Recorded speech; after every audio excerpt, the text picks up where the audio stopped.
ಕೆಲವು ಪ್ರಾಣಿಗಳನ್ನು ಹಿಂಸೆ ಮಾಡೋ ಹಾಗಿಲ್ಲ, ಕಾನೂನೇ ಇದೆ. ಆದರೆ ಇಲ್ಲಿ ಮೊಲ ಹಿಡಿದು ಮಾರಕಾಸ್ತ್ರಗಳೊಂದಿಗೆ ಸಂಭ್ರಮಾಚರಣೆಯನ್ನು ಮಾಡಿರುವಂಥ ಘಟನೆ ಕರ್ನಾಟಕದಲ್ಲೇ ನಡೆದೋಗಿದೆ.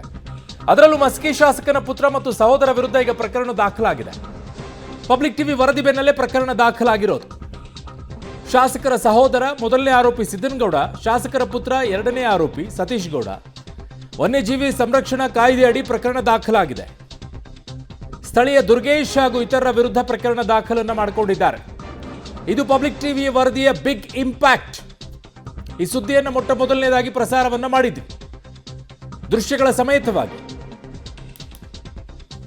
ಮಸ್ಕಿ ಶಾಸಕನ ಪುತ್ರ ಮತ್ತು ಸಹೋದರ ವಿರುದ್ಧ ಈಗ ಪ್ರಕರಣ ದಾಖಲಾಗಿದೆ. ಪಬ್ಲಿಕ್ ಟಿವಿ ನಿರಂತರವಾಗಿ ಈ ಸುದ್ದಿಯನ್ನು ಪ್ರಸಾರವನ್ನ ಮಾಡಿದ್ವಿ.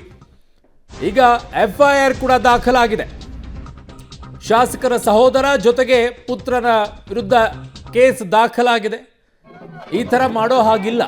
ಮೊದಲನೇ ಮಾತು, ಆ ರೀತಿಯಾಗಿ ಬೇಟೆ ಆಡೋ ಹಾಗಿಲ್ಲ. ಬೇಟೆ ಆಡಿದ ನಂತರ ಅದನ್ನು ಪ್ರದರ್ಶನ ಮಾಡ್ಕೊಂಡು ಓಡಾಡ್ತಾ ಇದ್ದಾರೆ. ಅದಕ್ಕೆ ಅವ್ರು ಹೇಳೋದೇನು ಅಂತಂದರೆ, ಇದು ನಮ್ಮ ಸಂಪ್ರದಾಯ ಅಂತ ಹೇಳ್ತಾರೆ. ಸಂಪ್ರದಾಯ ಬಹಳಷ್ಟು ಇದ್ದಾವೆ. ಆ ಸಂಪ್ರದಾಯಗಳನ್ನು ಈ ರೀತಿಯಾಗಿ ತೋರಿಸ್ಕೊಂಡು ಓಡಾಡಬೇಕಾ ಏನ್ರಿ? ಇನ್ನೂ ಯಾವ ಇದರಲ್ಲಿ ಇದ್ದೀರಿ ಅಂತ ನೀವೆಲ್ಲ? ಮೊಲಗಳನ್ನು ಹಿಡ್ಕೊಂಡ್ಬಿಟ್ಟು ಅದನ್ನು ಬೇಟೆ ಆಡಿಕೊಂಡು ಈ ರೀತಿಯಾಗಿ ಕಟ್ಕೊಂಡು ಅದನ್ನು ಹಿಡ್ಕೊಂಡು ಬಂದರೆ ನಿಮ್ಮನ್ನು ಸುಮ್ಮನೆ ಬಿಡ್ತಾರಾ? ಅದು ವನ್ಯಜೀವಿ ಸಂರಕ್ಷಣಾ ಕಾಯ್ದೆ ಅಡಿಯಲ್ಲಿ ತಗಲಾಕೊಂಡ್ರಿ. ಈಗ ಇರ್ಲಾರದ್ದು ಇರುವೆ ಬಿಟ್ಕೊಳ್ಳೋದು ಅಂತಾರಲ್ಲ, ಹಿಂಗೆ. ಇದು ಪಬ್ಲಿಕ್ ಟಿವಿ ವರದಿಯ ಬಿಗ್ ಇಂಪ್ಯಾಕ್ಟ್ ಇದೆ. ಅನೇಕರಿಗೆ ಅನೇಕ ರೀತಿಯಾದಂಥ ಬೇಟೆ ಆಡುವಂಥ ಹುಚ್ಚಿದೆ. ಕಾಡಹಂದಿಗಳನ್ನು ಬೇಟೆ ಆಡಬೇಕು ಅನ್ನೋದು ಕೆಲವು ಸಂಪ್ರದಾಯಗಳಲ್ಲಿದೆ. ಆಡ್ತಾರೆ ಅವರು, ಅದ್ರ ಹಿಡ್ಕೊಂಡು ಓಡಾಡ್ತಾರೆ ಅಲ್ವಾ? ಕೇಸ್ ಹಾಕಲ್ವಾ ಅಲ್ಲಿ? ಯಾರ್ರೀ ಇವರೆಲ್ಲ? ಎಜುಕೇಟೆಡ್ಗಳ ಅಥವಾ ಅನ್ಎಜುಕೇಟೆಡ್ಗಳ? ತುರಾಳ ಲಿಮಿಟ್ಸಲ್ಲಿ ಒಂದು ವಿಡಿಯೋ ವೈರಲ್ ಆಗಿದೆ. ಈ ಮೊಲ ಬೇಟೆ ಮಾಡಿ ಮೆರವಣಿಗೆ ಮಾಡೋದಂಥ ವಿಡಿಯೋ ವೈರಲ್ ಆಗಿದೆ. ಈ ಸಂಬಂಧಪಟ್ಟ ಇಲಾಖೆ ಪ್ರಕರಣ ದಾಖಲು ಮಾಡೋ ವಿಷಯ ಪೊಲೀಸ್ ಇಲಾಖೆಗೆ ಗಮನಕ್ಕೆ ಬಂದಿದೆ.